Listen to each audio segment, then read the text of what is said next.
Bapak Ibu yang dikasihi Tuhan, saya berpendapat secara pribadi bahwa korupsi secara politik itu tidak akan pernah hilang sampai Tuhan Yesus datang.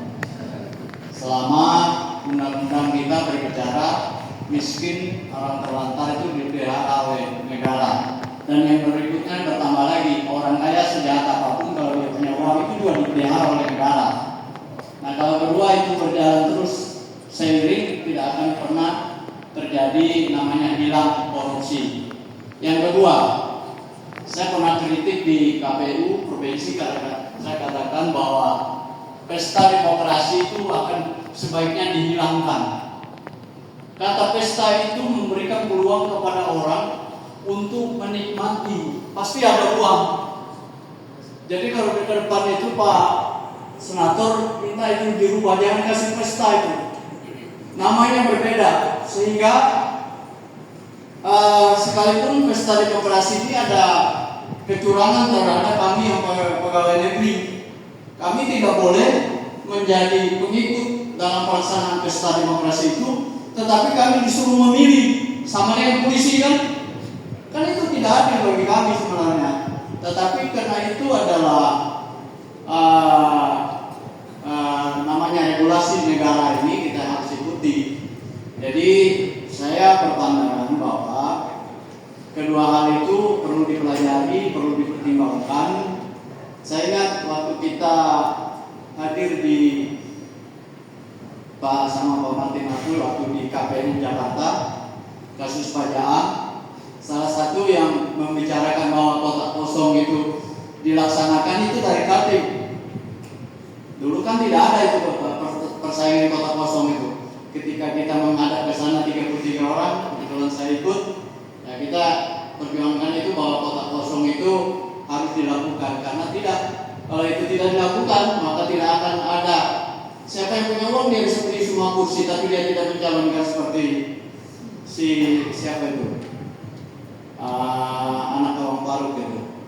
Nah, dalam kesempatan ini saya mau khusus Pak Senator tentang narkoba, sekalipun itu agak sedikit. Narkoba di Kaltim itu sangat luar biasa. Saya menangani 5 penjara. Nah, itu yang Kristen itu luar biasa. Hampir setiap bulan itu ratusan orang Kristen yang saya cari orang Kristen lah, Kristen, Katolik, Hindu, Buddha, ya pokoknya semua lah ya. Artinya supaya itu ya disuarakan. Karena narkoba ini, saya dulu sempat ngomong ini bisnis negara, sehingga saya harus ditegur. Kenapa saya bilang begitu? Orang pemainnya itu mulai dari aparat bangsa kita ini, pejabat-pejabat itu semua banyak yang menjadi pemain di situ. Nah, kita ini tahunya dari mana? Dari napi-napi itu, jadi kita paham. Artinya kita sudah lupakan itu, tetapi kalau Pak Senator bisa komunikasikan itu supaya itu bisa berkurang, kasihan anak-anak kita. Lalu saya ini bicara pendidikan Pak Enos. Saya orang PDKT bagian dari. Saya mendengar bahwa banyak sekali anak-anak dari Hulu sana, dari orang-orang Dayak yang DO di Kumpul, Pak. Saya pernah bertanya apa penyebabnya?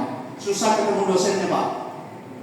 Saya pernah bilang ini jahat yang menurut saya dianggap orang. Saya bilang kalau saya jadi mahasiswa, kalau dosen bersulit saya akan bunuh itu dosen. Biar selesai urusannya. Iya, saya juga dosen, Pak. Saya dosen di sini, saya dosen di PGRI, saya juga dosen di salah perguruan tinggi juga, sekolah tinggi agama Kristen mengajar pada sarjana, Pak. Jadi saya prihatin, Pak. Selama saya menjadi dosen, menjadi pembimbing mahasiswa, tidak pernah ada satu mahasiswa saya itu gagal. Bahkan saya berani janji dalam waktu 3 bulan kalau kau mau kerja kau mesti selesai. Kenapa bagi saya perbuatan terbaik bagi saya sebagai dosen atau dalam membantu mahasiswa menjadi sukses. Jadi selesai, bukan saya melihat apa ini. Saya lihat kedua orang tuanya itu. Betapa bahagianya orang tua itu kalau anaknya selesai. Tapi betapa menderitanya kedua orang tuanya ketika anaknya gagal. Dan yang menyebabkan gagal itu dosennya. Ada teman saya, dia jeger-jeger, dia pakai di bayan dinas, dia datang ke dosennya ketakutan karena kebetulan bapaknya tentara. Ada juga teman saya karena dia preman, dia datang ke dosennya, dia bawa dengan anak buahnya, baru bisa selesai. Kok aneh itu Pak? Jadi saya titip Pak, anak-anak kita, khususnya anak-anak Dayak, itu kalau bisa dibantu Pak, karena di umur tidak banyak kali orang Dayak. Kalau beasiswa, saya dulu pernah perjuangkan di zamannya Om Paru, beasiswa. Dan yang menjadi masalah Pak, kadang-kadang teman-teman di umum itu tidak mau memberikan rekomendasi Pak, surat keterangan kuliah kepada anak-anak kami itu Pak. Bagaimana kita bisa membangun bangsa ini kalau kami orang Dayak ini bodoh semua, nanti kami akan hancurkan kalian juga. Ya kan? Bisa terjadi kan?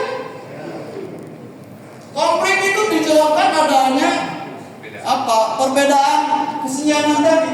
Saya masih beruntung saya bisa doktor. Itulah. Tetapi itu kerja keras. Tapi anak-anak sekarang kerja keras itu kurang saja.